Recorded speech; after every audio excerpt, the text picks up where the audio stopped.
Hola, mi nombre es Judy Márquez, soy arquitecto, artista visual y estoy aquí para hablarles un poco sobre mi obra.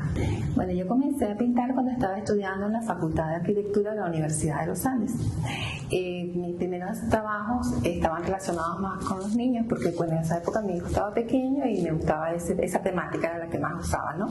Luego, una serie de eventos que para mí eran bien interesantes y muy nuevos, pues nunca los había visto, que se daban en el entorno donde yo estaba en ese momento, se convirtieron en mi fuente de inspiración, porque Mérida había mucha vida cultural y por un lado la vida cultural junto con las costumbres y las tradiciones típicas de la zona creaban como una mezcla bien interesante, pintoresca, que se convirtió en mi fuente de inspiración. Por eso mis primeras obras eran más que todo la Paradura del Niño, el Festival del Violín, que lo hacían una vez cada 2 años en la ciudad, la Navidad venezolana, que es muy pintoresca ya, la preparación de las hallacas, todo ese imaginario colectivo en mi pintura lo llevé a los lienzos como con un discurso visual donde la figura humana tenía un carácter protagónico en la obra y le daba fuerza expresiva, ¿verdad? Por eso es que a mí me gusta decir que mi pintura es figurativa, narrativa, ¿verdad? Anecdótica y con elementos que nos transportan a una fantasía más que todo, ¿no?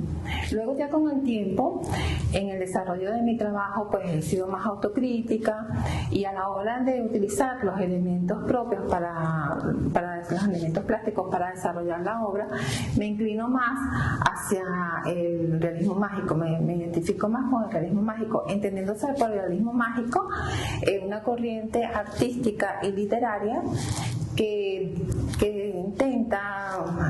trata en lo posible de reordenar la realidad para que el total parezca extrañamente familiar.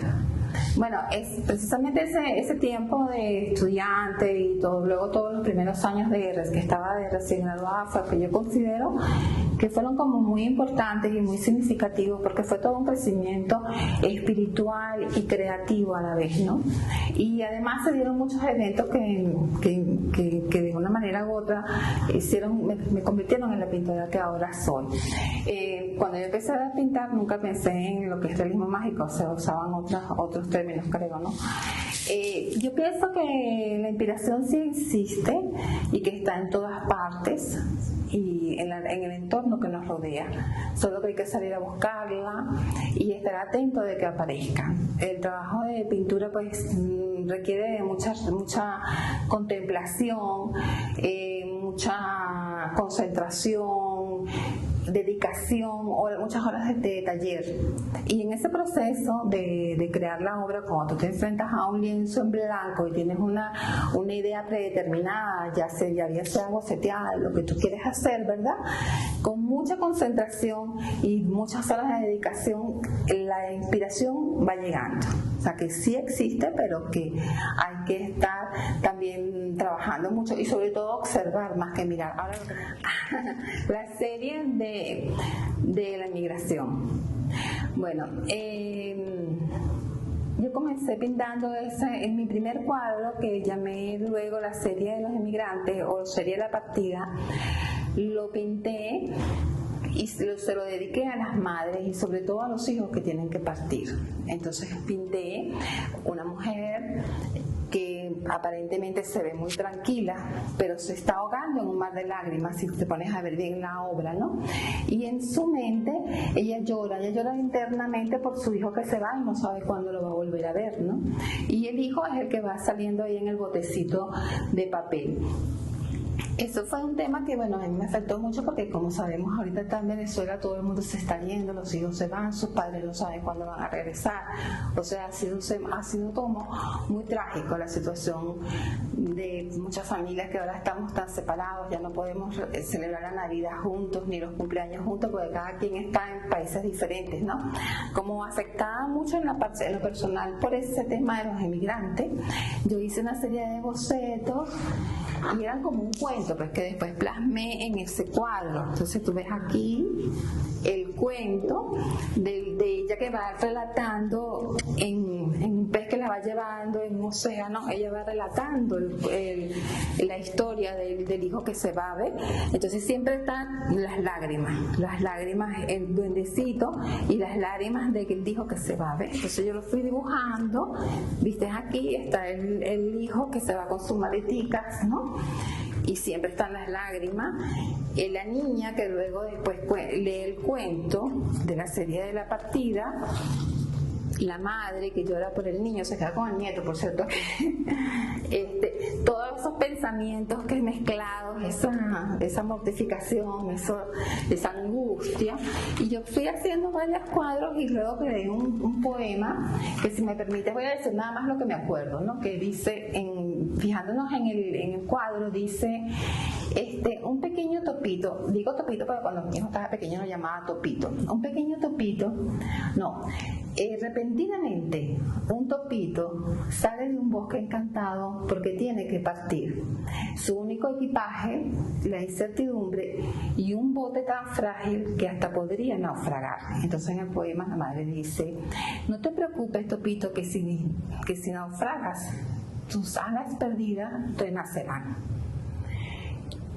Y luego continúa el poema y dice: vuela, vuela muy alto, que otros bosques encantados te acogerán, y las lágrimas por tu partida se hundirán en un mar azul verdellita de la esperanza, que es en el mar donde ella se está ahogando, ¿no? Ella se ahoga en un mar de lágrimas. Y bueno, a raíz de eso salieron una cantidad de series que yo hice relacionadas con eso, con la partida. La novia es un cuadro que ha gustado mucho, y la de la mujer que carga la familia, ¿no?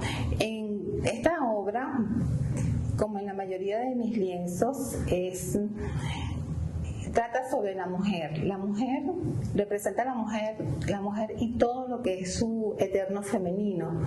La mujer guerrera, la mujer maternal, la mujer madre, la mujer sobreprotectora. Por eso ella carga el novio, ¿no?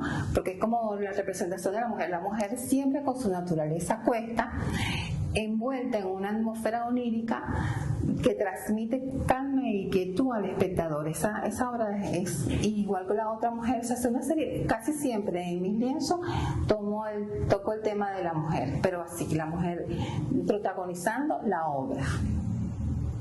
Bueno, para mí todas las exposiciones son memorables, pero pienso que la que más me gustó fue la que se hizo aquí en Caracas en el año 2015, la organizó la Galería Sepia, y se llamó Mi Yo Frida. El tema era Frida, entonces ella me llama y me dice que haga una obra relacionada con Frida. Me gustó mucho porque yo me identifico mucho con Frida, aunque nunca he trabajado nada relacionado con ella, pero he leído muchos libros de ella y me gusta su trabajo. Y bueno, pinté una obra de como 50 de ancho por unos 50, una obra bastante vertical. La pinté a ella como le gustaba, pues pintando sus autorretratos. Y a un lado de ella la coloqué a su marido, a Diego Rivera, lo coloqué en una cestica como a mí me gusta ponerlo, y por un lado donde estaban todos sus utensilios de pintura, en una de esas vasijitas le puse a su hijo, pues el hijo que nunca nació, sus dos amores y sus dos motivos de sufrimiento, entre tantos que ella tuvo, ¿no? Esa obra me quedó bastante bien, a mí me encantó la obra. Fui a la exposición, tuve la oportunidad, aunque yo estaba en Mérida, tuve la oportunidad de ir a la inauguración, y en el mismo día, en la misma noche de la inauguración, se vendió la obra. Fue muy exitoso para mí, de gran satisfacción esa exposición, por eso la recuerdo con cariño. Quiero aprovechar la oportunidad de agradecer a todo el maravilloso equipo de Arte Original por la fe y la confianza que desde siempre han depositado en mi obra. Para todos ellos, mil gracias.